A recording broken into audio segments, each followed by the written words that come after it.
Hi guys, here is an analysis of paper 1 CA Intermediate Accounting based on the previous 4 question papers. Topic wise segregation of marks of the previous 4 attempts have been given. Please keep in mind partnership accounts was earlier a part of group 1 paper, but it has now been shifted to group 2. Partnership always used to fetch around 20 to 25 marks, so the weightages have changed. This is the reason why I've also included the weightage as per a recent mock test paper and of course the corresponding ICI weightage. So here's a detailed analysis. We know better that they divide the syllabus into major parts for the purpose of weightage.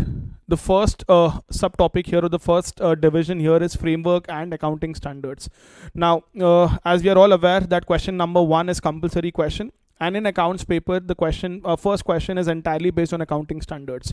So accounting standards will fetch a bare minimum of 20 marks in the examination. Apart from that, you can also expect one extra question based on accounting standards as a part of 6th question. Or there can be a question based on framework for preparation and presentation of financial statements. So this will fetch a bare minimum of 25 marks. And do not forget, accounting standards of group 1 are fairly very simple, very easy. So yes, you should be concentrating on this a lot even one day before the examination. Revise them properly. The second subhead is accounting for special transactions. Now this comprises of investment accounts, insurance claims and hire purchase. Usually there's a 20 marker question based on a combination of these topics.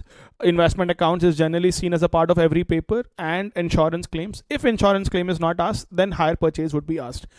If insurance claims is asked for 10 marks, there's still a possibility that hire purchase will be asked for 5 marks as a part of your 6th question.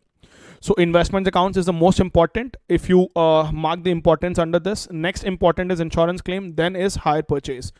The third subhead is special type of accounting. This comprises of branch accounts, department accounts, and incomplete records. Incomplete records being very important. Then they can be another question from either branch accounts or department accounts. The last part is company accounts, the weightage of which has drastically increased post the elimination of partnership from group 1. Earlier, company accounts used to fetch only 25 to 30 marks, but now it will fetch a bare minimum of 40 marks.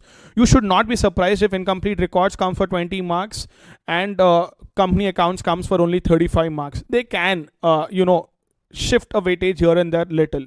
That is always possible in the examination.